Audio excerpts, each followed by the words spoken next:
And we're back with WSJ Lunch Break. I'm Wendy Bounds. At one upcoming auction, the bids are all in the bag already. Christina Binkley, Wall Street Journal's on-style columnist and a veteran fashion industry reporter. She's here to report for us on the hot wars for handbags. Chris, couldn't make this up if you tried. Now, scores of women in one room building thousands of dollars on used handbags, some of them with stains on them. I don't know. Tell us about the event. You know, this is great. This is actually coming from a major auction house. There's Christie's, there's Sotheby's, and there's Heritage.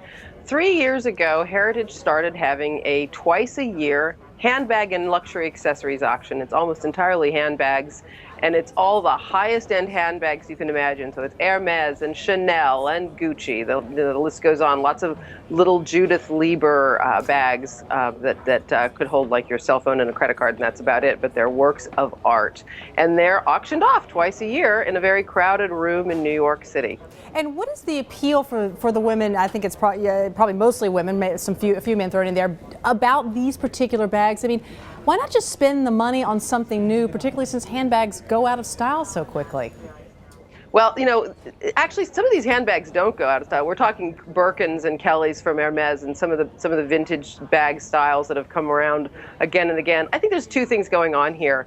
One is that these are cheaper than you can buy in the store. So some women can use this as an entry-level way to get into a Birkin that she couldn't afford if she had to go in and buy it at Barney's, or not at Barney's, but at Hermes.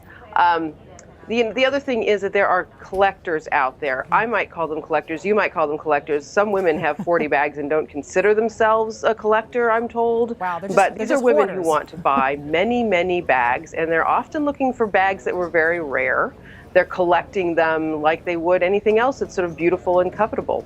What's the highest price recorded for a used handbag at this auction? $202,000. It was a diamond-studded Hermes bag in 2011. You can buy a house. A lot of money. You can buy a house, or you can buy an Hermes bag. All right. How intense, or small house? How intense is the bidding scene there? I mean, is it like other auctions where they bring along expert handbag raters to sort of whisper in their ear? You know, there is an expert there. His name is Matt Rubinger. He's 25 years old, and he's already been doing this for 7 years. He started out as a private handbag broker. That's a whole nother story. But mostly these are women who are deciding what they want to buy on their own. They're online from far away, about 2/3 from the United States. So that's a lot of women that are actually, and a few men that are dialing in either online or by telephone from far away. It works exactly like the European painting auctions at Sotheby's. It's the same deal. You've got an auctioneer with a gavel.